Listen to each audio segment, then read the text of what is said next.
네, 그때 그 사고 중대재해처벌법이 적용된다면 다섯 번째 시간입니다. 저는 서울과학기술대학교 안전공학과 정재욱입니다. 이 시간은 과거에 이 사회적으로 이슈가 되었던 중대재해 사례를 살펴보고 만약에 중대재해처벌법이 적용되었다면 어떤 처벌 수준과 그리고 대응 방안이 있을지에 대해서 알아보는 시간입니다.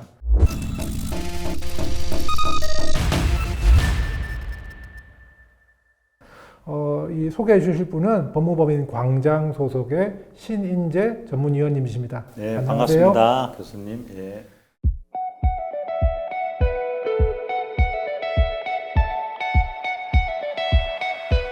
네, 위원님 그러면은 먼저 오늘 소개해 주실 중대재해 사례에 대해서 말씀 네. 부탁드립니다. 예. 이제 뭐 교수님 우리나라 뭐 잘 아시겠지만은 가장 그 제조업 중에서 사고 많은 업종이 어떤 업종이라고 보시죠? 아무래도 화학 아니면은 조선업 쪽이 아닐까요? 예, 그렇습니다. 오늘은 이제 조선업에 대해서 말씀드리겠습니다. 우리나라 그 수출에 가장 큰 또 역할을 하고 있는 그런 업종이기도 한데요. 2017년도에 이제 뭐 두 군데의 그 조선 우리나라의 큰 회사에서 발생한 중대재해인데요. 작업 공간 내에 들어갔다가 그 이제 근로자들 폭발이 나면서 한 4명이 이렇게 사망한 재해가 있었습니다.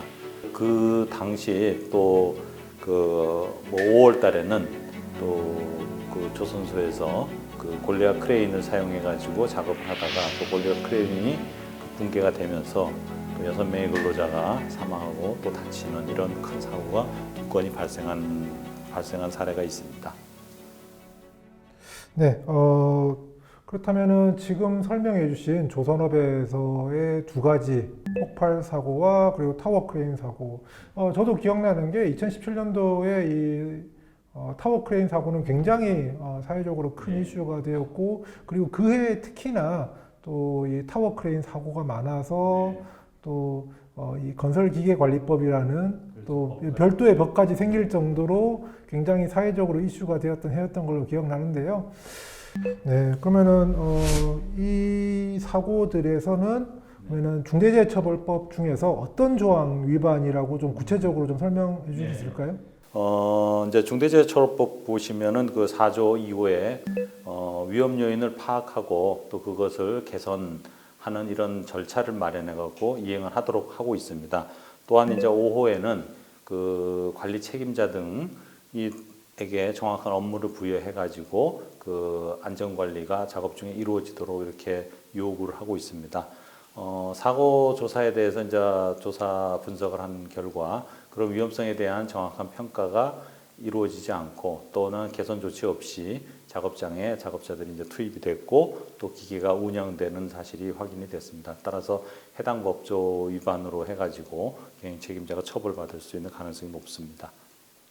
그러면 이 두 가지 사고에 대해서 이 중대재해처벌법이 당시에 적용되었다면은 누가 어떤 처벌을 받았을까요? 그 사고가 났을 때도 보면은 그 하도급 근로자가 이제 많이 그 작업하는 과정 속에서 그 정확하게 그 작업 계획이라든지 또 작업 절차에 따라서 작업들이 이루어져야 되는데 그러한 그 사전 그 위험성에 대한 평가, 그 다음에 작업 과정에서의 작업 계획서 등이 잘 지켜지지 않고 그 작업을 했다는 것이 밝혀졌습니다.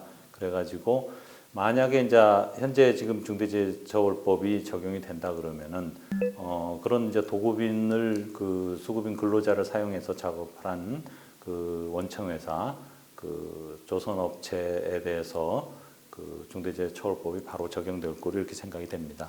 네, 이러한 안타까운 사고를 예방할 수 있도록 이런 이 사업장에서 할 수 있는 대응 방안이 있다면 어떤 게 있을까요? 그 작업장에 일하는 모든 업체들이 그 위험 요인에 대해서 제대로 인지를 하고 또 정확한 작업 절차에 대해서 그 일을 할 수 있도록 하는 체계가 정확하게 구축이 돼야 됩니다. 이 법에서 요구하는 것이 결국은 그 도급을 준 사업장 내에서 그 사업하는 모든 그 근로자들이 안전하게 일할 수 있는 시스템을 제대로 갖추라고 요구를 하고 있습니다. 따라서 이제 여러 가지 그 안전상 지켜야 될 시스템들을 제대로 갖추는 것이 가장 중요하다고 생각을 하고 있습니다. 네, 뭐 잘 아시겠지만 중대재해처벌법에 방점을 두고 있는 부분은 사업주와 경영 책임자의 이 책임 있는 이 안전보건 의무라고 할 수 있는데요. 이런 조선업의 사고 사례를 통해서 이 사업주와 경영 책임자에게 뭐 당부나 조언을 하신다면은 마지막으로 어떤 말씀을 해주실 수 있을까요? 예, 당부드리고 싶은 말씀은 이제 우리 사업장에서 일하는 모든 근로자는 이제 우리 직원뿐만이 아니라 협력업체에서 일하고 계시는 모든 분들까지 우리의 직원처럼 여기면서 안전관리를 해주셨으면은 중대재해가 발생하지 않을 거라고 저는 생각을 합니다. 네, 말씀 감사합니다. 사실 조선업 같은 경우에는 제조업이면서도 또 건설업과 같이 야외에서 또 작업이 이루어지는 굉장히 많은 불확실성을 안고 있기 때문에 굉장히 위험한 산업군이라고 볼 수 있고요. 특히나 이런 위험한 산업군에서는 이 중대재해처벌법을 대응하기 위해서가 아니라 이런 재해를 예방하기 위한 그런 사업주나 경영 책임자의 책임 있는 안전보건 조치가 의무가 더 중요하다고 생각됩니다. 네, 오늘 시간을 여기서 마치겠습니다. 감사합니다. 네, 감사합니다.